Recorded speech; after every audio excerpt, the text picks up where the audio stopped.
Hola, ¿qué tal? En este video hablaré sobre los conceptos básicos relacionados con la teoría de control.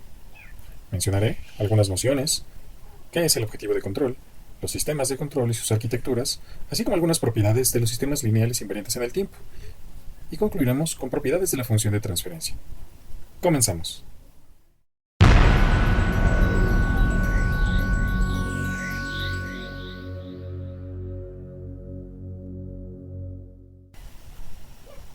En primera instancia, es necesario definir qué es un sistema. Un sistema será un conjunto de elementos ordenados que interactúan entre sí con un propósito específico. El concepto de sistema es muy general, pero si lo aplicamos a la teoría de control o al control mismo, veremos que lo que buscamos es controlar un proceso. Por lo tanto, un sistema de manera más específica le llamaremos proceso o planta. Este será el conjunto de elementos que interactúan entre sí de manera ordenada, con un propósito en general, pero para controlar una variable. Entonces, el proceso será el sistema a controlar.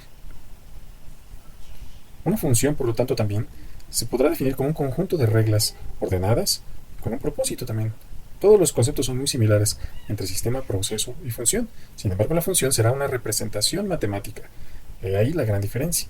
Estas reglas usualmente suelen utilizar expresiones matemáticas para relacionar elementos de un conjunto con elementos de otro conjunto. En nuestro caso serán señales o variables de entrada con las de la salida.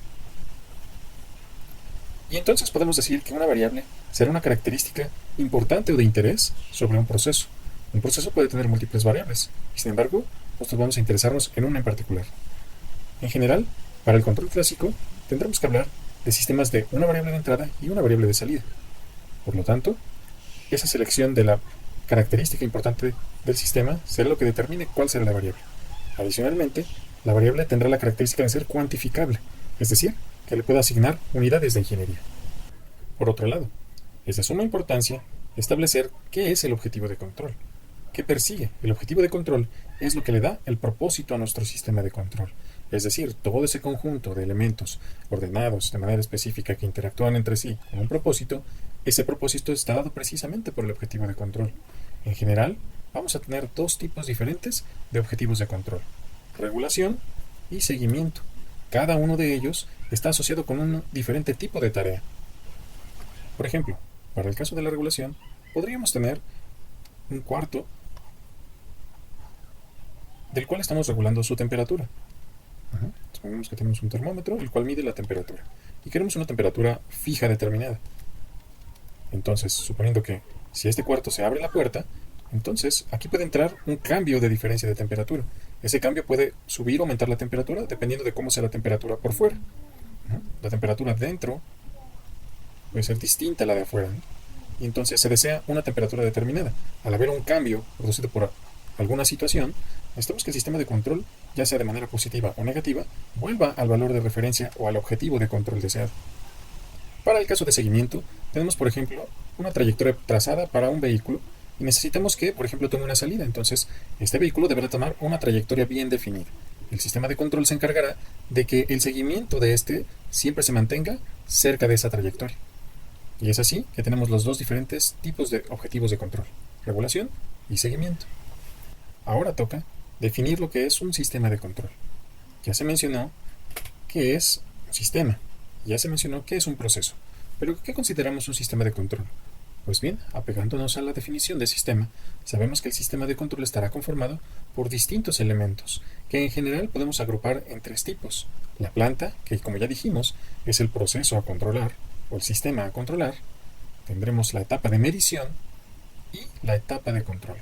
Si alguna vez les preguntan ¿qué es control?, puedes tomar esto de referencia o de ejemplo. Para empezar, tomemos a la planta. Ya mencionamos que existen diferentes variables: la variable de salida y la variable de entrada. La variable de salida le llamamos también variable controlada. Esta es la que va a caracterizar mi variable o mi característica de interés de la planta, es decir, lo que deseo controlar, lo que le da propósito a mi control. Pero para que mi control lo entienda, necesito traducirlo a través de algo, de un dispositivo de medición o un sensor. Es aquí que tendremos la variable controlada medida. Estas pueden ser diferentes dependiendo del tipo de instrumento que se obtenga. Se dará siempre alguna tolerancia, ya que la variable real no será exactamente igual que la variable controlada, pero sí muy cercanas.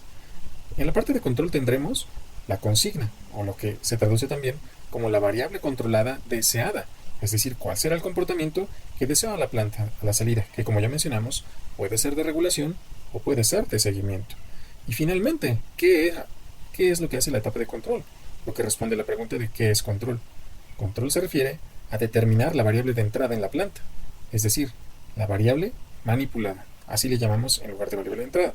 Pero básicamente quiere decir que necesitamos determinar qué variable manipulada es necesaria para que mi variable controlada cumpla con el objetivo de control. Así que control será determinar cuál es la variable manipulada necesaria para que la variable controlada se comporte como mi variable deseada. A continuación, toca hablar de las arquitecturas básicas de control. Existen muchos tipos de arquitecturas. También se les conoce como esquemas o estrategias. Las básicas son solo dos. La primera es en lazo abierto. El control en lazo abierto utiliza las reglas o funciones o algoritmos de control a través de la información previa, o también llamada información a priori. El control ya tiene su objetivo, que es la consigna, y determina a través de la información previa cuál será la variable manipulada, tal que la variable controlada cumple con el valor de la consigna. Esto se hace por diseño, y tiene una gran ventaja: no dispone de la etapa de medición. Es decir, no necesito medir la variable controlada para saber que se cumple con el objetivo. A su vez también tiene un defecto, y este defecto es que no tengo manera de corroborar si efectivamente se cumple que la variable controlada sea la consigna. Cuando los sistemas son bastante confiables, se puede definir esta arquitectura o esta estrategia de control. Sin embargo, cuando tengo incertidumbre sobre la salida, entonces es que ocurre la segunda arquitectura básica, que es la de lazo cerrado. En esta, el algoritmo de control utiliza información posterior, es decir, una vez que tengo la variable de salida o controlada, utilizo mi elemento sensor para medir la variable controlada, y es ahí donde obtengo esa información. ¿Cuál es la gran ventaja? La gran ventaja es precisamente que puedo asegurarme de que la variable controlada cumpla con la consigna midiendo a través del sensor, y puedo corregir. Se genera una señal de error donde veo la diferencia entre lo que deseo y lo que realmente obtengo, o lo que estoy midiendo, y a partir de ello entra en función la ley o algoritmo de control para determinar cuál será la variable manipulada. Sin embargo, tiene un defecto, y este defecto es que necesito generar un error primero para después corregir. Es decir, no toma en consideración la existencia de información a priori. Una tercera combinación sería ambos, un sistema con la información a priori y con un lazo cerrado, pero eso se conoce como una arquitectura feed-forward, es decir, de control precalculado, el cual utiliza el beneficio del lazo cerrado. Sin embargo, estas dos son las únicas que se consideran como las arquitecturas básicas. A continuación, se darán algunas propiedades de los sistemas lineales invariantes en el tiempo, también conocidos como LTI por su acrónimo en inglés. La primera propiedad es la de linealidad. Esta me dice que el sistema debe de ser homogéneo y aditivo, es decir, debe cumplir con el principio de la superposición. El principio de la superposición nos dice lo siguiente, que un sistema descrito mediante una función f de x será lineal si y solo si satisface la siguiente igualdad, que es la igualdad del principio de superposición.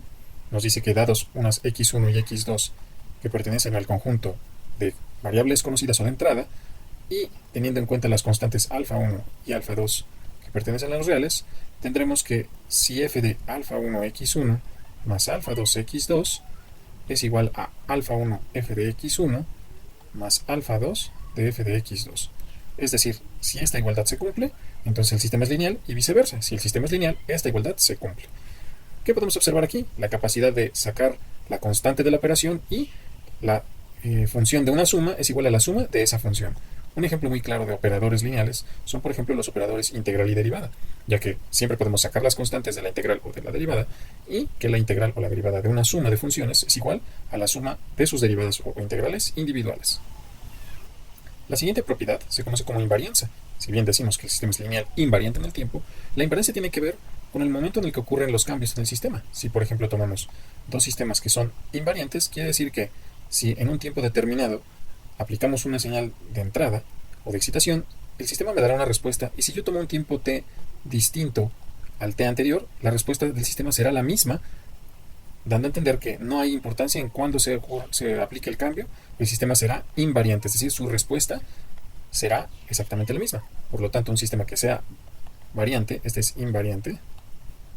En un sistema variante tendremos que aquí sí importa en qué momento aplicamos la señal de excitación o la señal de entrada. En este caso, teniendo dos tiempos diferentes, el sistema puede dar un tipo de respuesta para esta entrada, pero si ocurre en un tiempo distinto, puede, por ejemplo, dar una respuesta distinta. Entonces, ahí sí importa el tiempo en el que se aplique. Aquí estas respuestas no son iguales, mientras que aquí son equivalentes. Solamente los distingue el tiempo en el que se aplica. La siguiente propiedad que poseen los sistemas lineales invariantes en el tiempo es la propiedad de la causalidad. Un sistema causal, o no anticipativo también, es aquel que se conoce como el físicamente realizable. Si no entendiste nada de lo que dije, no te preocupes. La causalidad tiene que ver con las leyes de la física descritas de causa y efecto, lo que conocemos también como la tercera ley de Newton. A toda causa ocurre un efecto.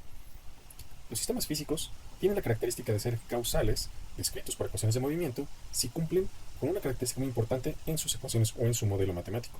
Esto estará descrito por la función de transferencia. Por ahora basta decir que un sistema que es causal es aquel sistema que su salida depende únicamente de las señales de entrada, mientras que un sistema no causal sería aquel cuya salida no dependa de las señales de entrada presentes o anteriores, sino de señales de entrada futuras, es decir, es predictivo o anticipativo.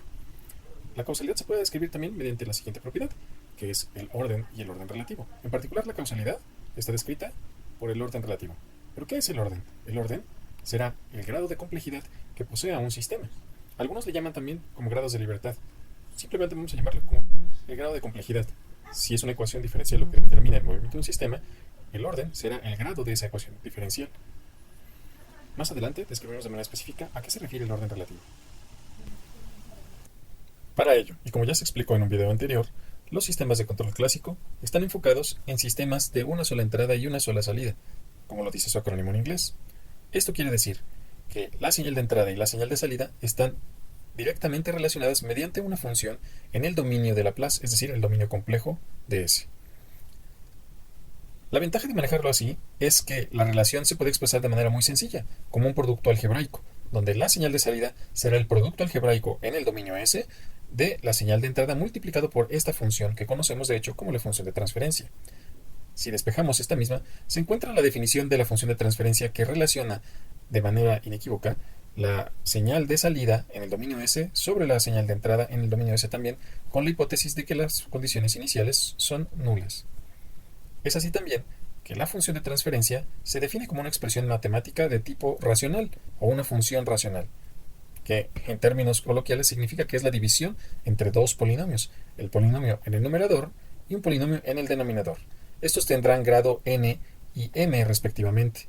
Al polinomio en el denominador le vamos a llamar también ecuación característica, que como ya se vio, es la que establece el orden del sistema, mientras que el orden relativo estará dado por la diferencia entre n menos m. n menos m, el orden del denominador menos el orden del numerador, dará como resultado el orden relativo.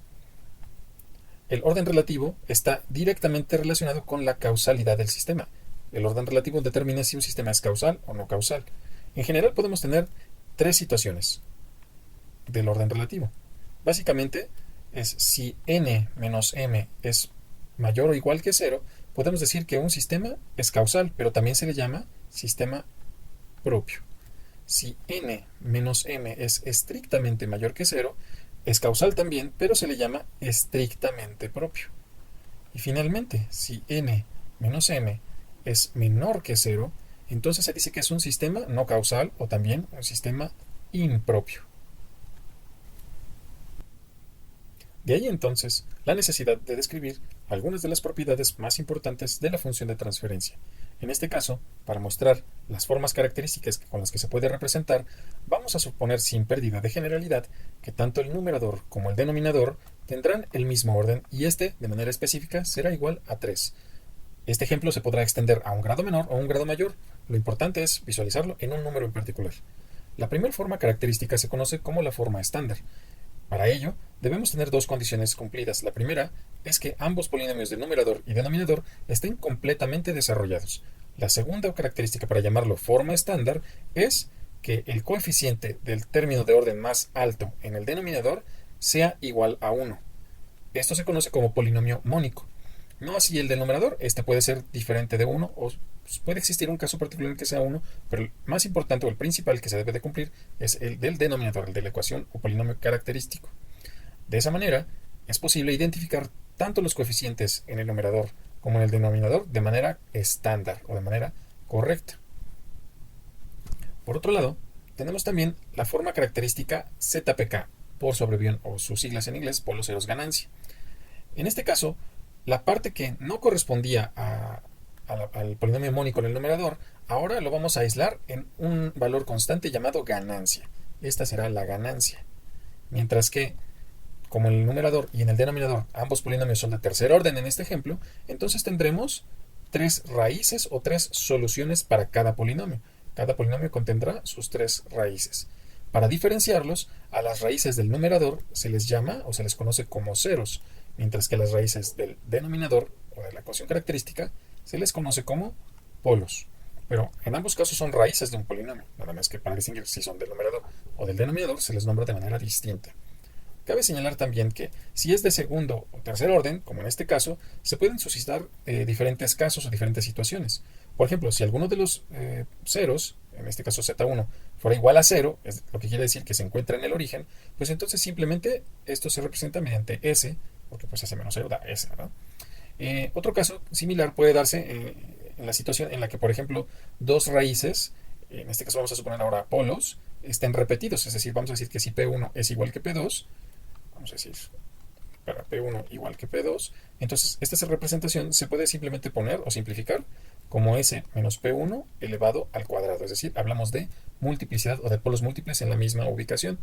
Y finalmente, vamos a suponer que si el par de polos son complejos o imaginarios, entonces, en ese caso, no se suelen representar en la forma polos ceros ganancia mediante el producto de dos polos diferentes, sino que esta, suponiendo que fueran imaginarios o complejos, se expresa en su forma cuadrática, es decir, como s cuadrada más a1s más a2, suponiendo estos a o alfas, para distinguirlos de las a, en su forma cuadrática y que en los coeficientes no aparezcan números imaginarios.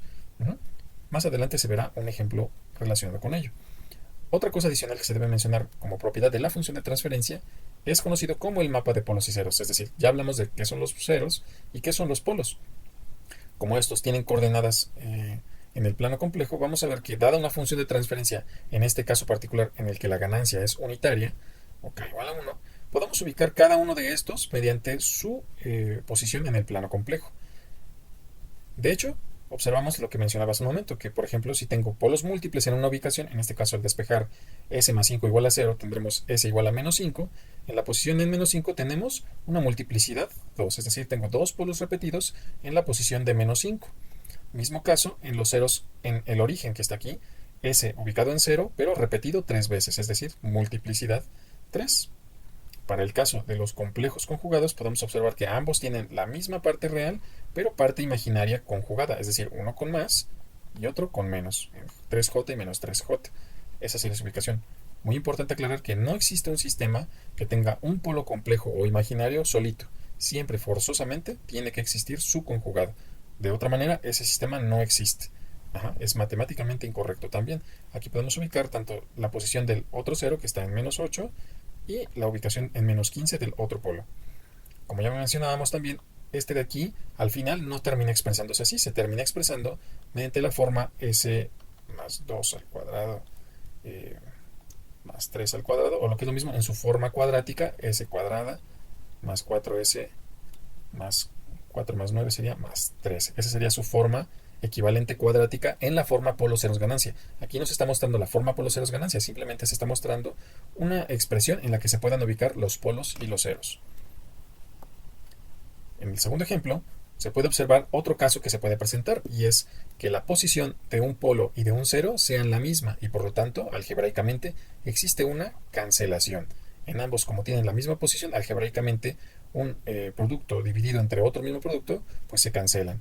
Misma situación, aquí tenemos 3 polos en el origen y 2 ceros en el origen, entonces estos 2 ceros se cancelan con 2 de esos polos, quedando simplemente s elevado a la 1. Aquí también se presenta esa cancelación, nada más que al ver más polos que ceros, bueno, pues sobrevive uno de esos polos. Al final entonces nos queda en los ceros, en el numerador, s más 13, que es la ubicación de este cero, y por debajo tenemos un par de polos complejos conjugados en menos 13 más menos 4j, o lo que se explica o se expresa en su forma cuadrática como s cuadrada más 26s más 185. Entonces, en la forma ZPK se expresa simplemente en la forma cuadrática.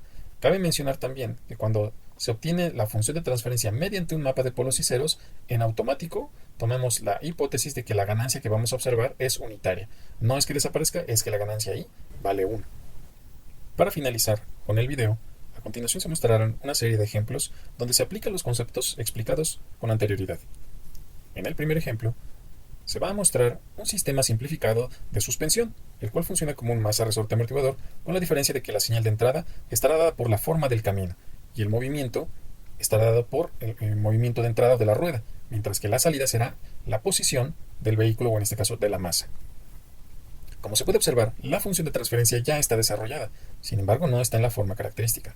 Para ello vamos a establecer algunas de las condiciones que se desean obtener. Entonces vamos a pedir obtener, en este caso, cuál será el orden. Vamos a pedir también el orden relativo y su causalidad en consecuencia. Entonces pues, se puede pedir el orden relativo o la causalidad. Posteriormente se va a solicitar obtener la función de transferencia en su forma estándar, la función de transferencia en su forma ZPK o polos ceros ganancia, y finalmente vamos a solicitar el mapa de polos y ceros. Bien, yendo punto por punto, vamos a observar que el orden está dado por n, y n es el orden del polinomio en el denominador, que en este caso es 2. El orden relativo será n menos m, donde m es el orden del numerador, que en este caso es 1.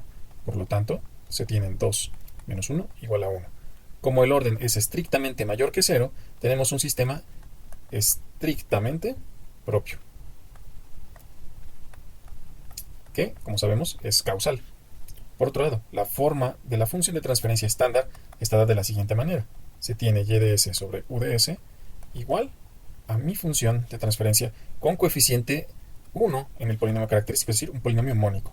Para ello, se va a multiplicar en el numerador y en el denominador por la inversa de ese coeficiente, es decir, por 1 sobre m. Entonces así, m entre m va a quedar igual a 1. El coeficiente de s cuadrada será igual a 1 para su forma estándar. En consecuencia, los siguientes coeficientes, tanto en el numerador como en el denominador, pues van a estar divididos entre m, es decir, b sobre m por s más k sobre m. Y también en el numerador, b sobre m s más k sobre m. Y esta sería la forma estándar de la función de transferencia. Para la forma polos ceros ganancia, como ya se mencionó, se debe de aislar la parte constante del numerador, ya que en el denominador ya tengo el coeficiente 1, de tal manera que aquí me quede la forma, voy a escribir la forma general, k s menos z1, y aquí debajo s menos p1 por s menos p subíndice 2. Esto sería para el caso en el que las raíces fueran reales y diferentes. Si fueran reales y repetidas, se sabe que esto se cambiaría por s menos p al cuadrado, o bien permanecería en su forma cuadrática si el par de polos son imaginarios o complejos. En este caso, analizando un poquito el sistema, vemos que un sistema de suspensión tendrá una forma oscilatoria. Y esta forma oscilatoria atenuada viene caracterizada por una exponencial negativa y por una función senoidal. Esto es característica de una parte real y de una parte imaginaria. Es decir, es seguro que para este ejemplo el resultado será un par de polos complejos conjugados, o al menos así sucederá en la mayoría de los casos. Entonces, aquí se va a respetar para la forma ZPK o polos ceros ganancia la forma cuadrática que ya se tiene en la función de transferencia, porque los polos resultantes serán complejos conjugados. Bueno, estamos haciendo muchas suposiciones, pero bueno, en este caso K, decíamos, al factorizar el término constante para que el coeficiente de S sea 1, pues resulta ser B sobre M. B sobre M es la K que estamos buscando.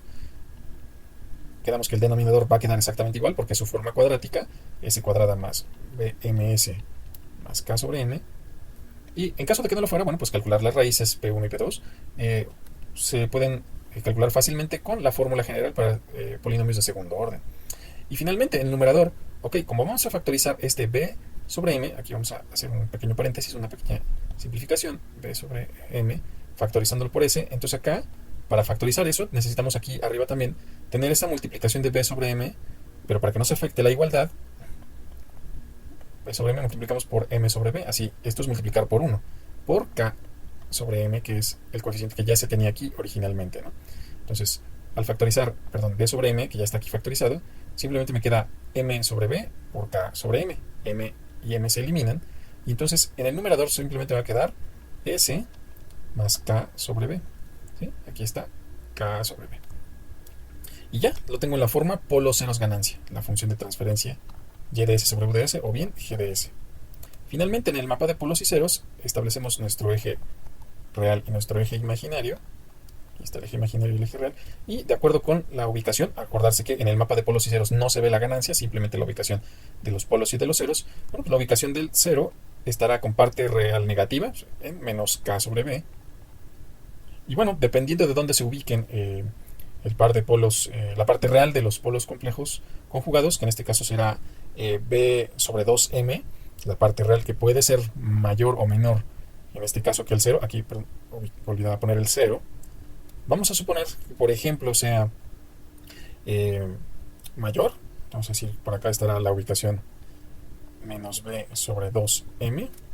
Y en la parte imaginaria, pues ahí va a estar la conjugada, el par de polos complejos conjugados. Que bueno, ahí ya la parte imaginaria dependerá según se calcule con la fórmula general de segundo orden.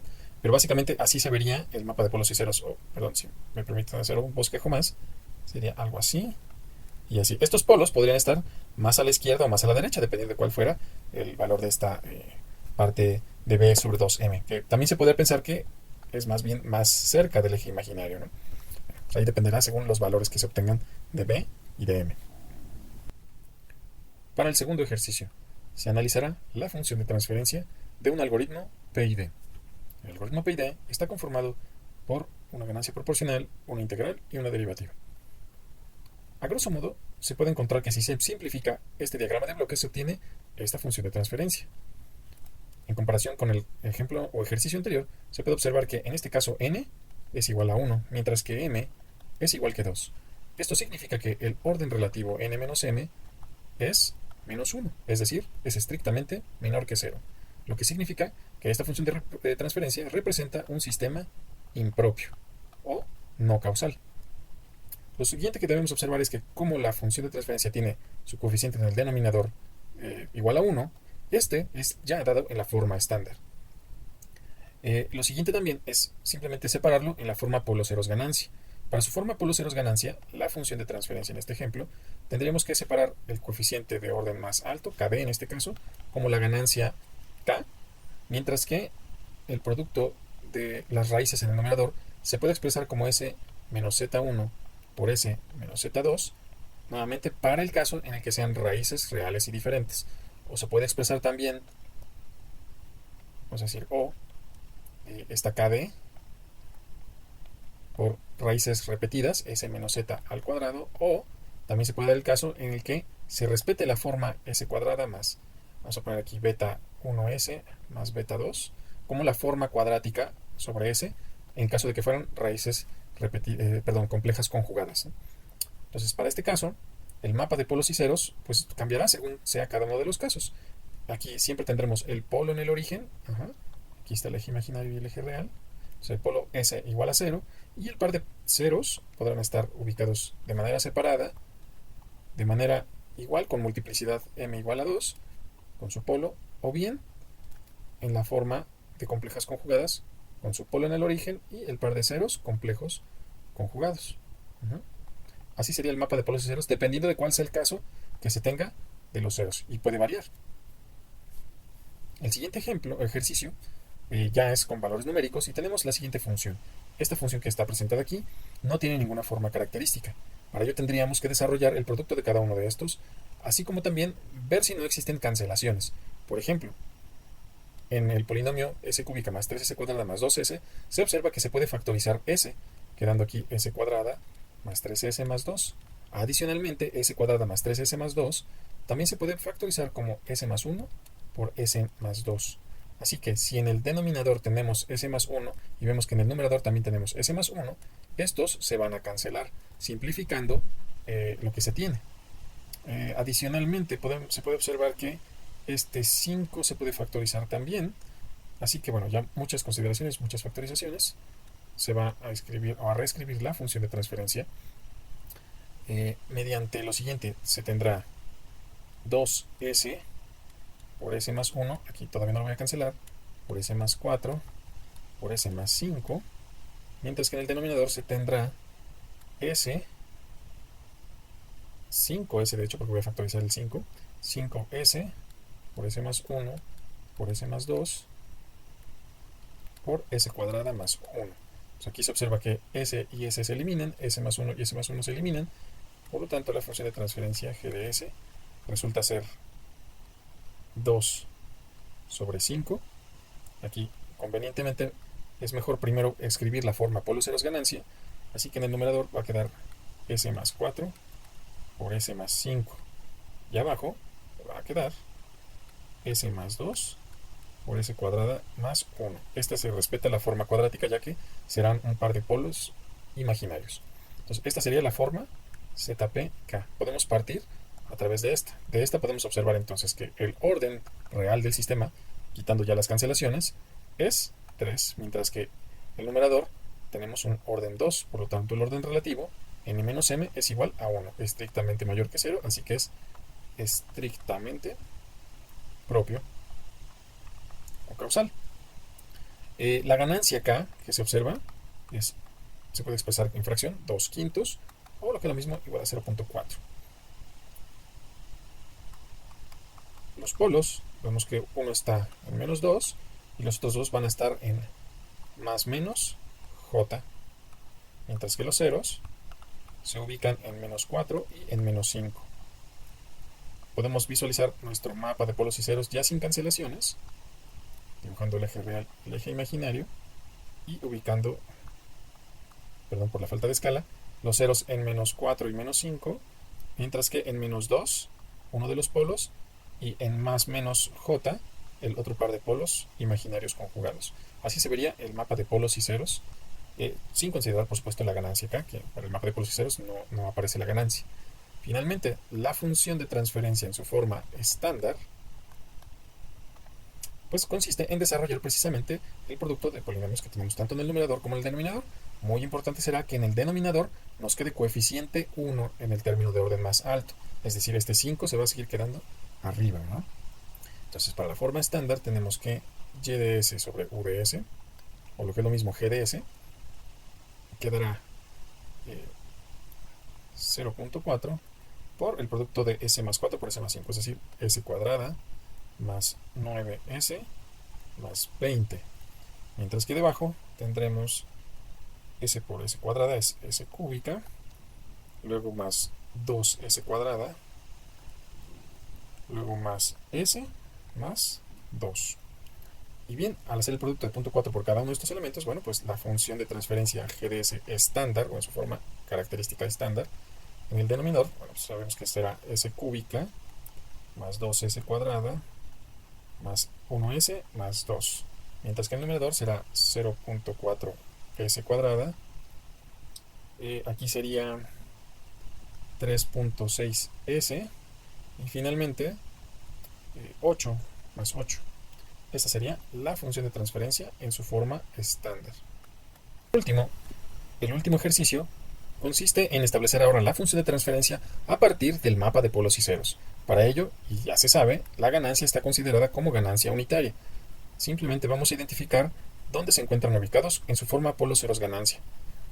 Entonces, la función de transferencia estará dada por cuántos polos y cuántos ceros. Aquí observamos que hay una cancelación, la cual está en el origen y no tiene multiplicidad. Lo que sí tiene multiplicidad es la ubicación de este polo en menos 5. Así que podemos escribir s más 5 elevado al cuadrado, porque su multiplicidad es 2. Luego se observan un par de polos imaginarios en más menos 2, j. Lo que significa que aquí tenemos la forma cuadrática s cuadrada más 4, que es 2 al cuadrado. Y en el numerador tenemos la ubicación de dos ceros. El primero se encuentra en 2 y el segundo se encuentra en menos 2. Así que se tienen s más 2 por s menos 2. S más 2 es la ubicación de este de aquí, el menos 2. Y s menos 2 es la ubicación de s igual a 2, ¿no? Y ya, esa sería básicamente la función de transferencia en su forma ZPK. ¿Cómo será la función de transferencia en su forma estándar? Pues hay que desarrollar el producto de polinomios. En este caso el numerador s más 2 por s menos 2 resulta ser s cuadrada menos 4. Y en el denominador se tienen s más 5 al cuadrado, que aquí, perdón, vamos a hacer s más 5 al cuadrado, será igual a s cuadrada más 10s más 25. Entonces, ese producto S cuadrada más 10S más 25 por S cuadrada más 4. Vamos a hacer ese producto acá. S cuadrada más 10S más 25 por S cuadrada más 4. El resultado será S cuarta.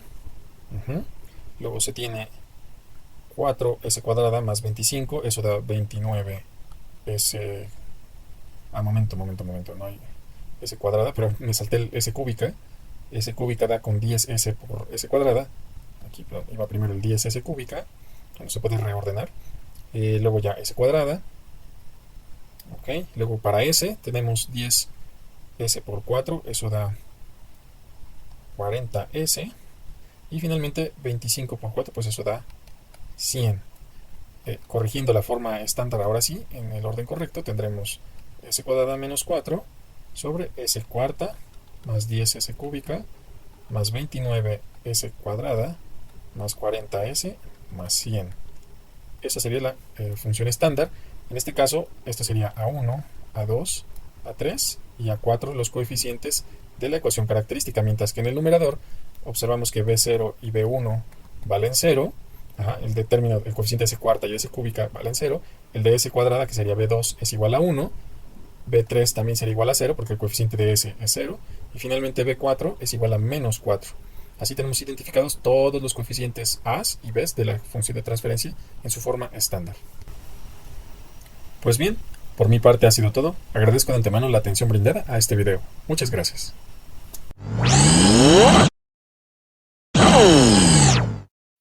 Por cierto, si te ha gustado este video o cualquier otro de mi canal, no olvides por favor hacer clic en me gusta y suscribirte para seguir generando más contenido sobre este y otros temas relacionados con el control. Muchas gracias.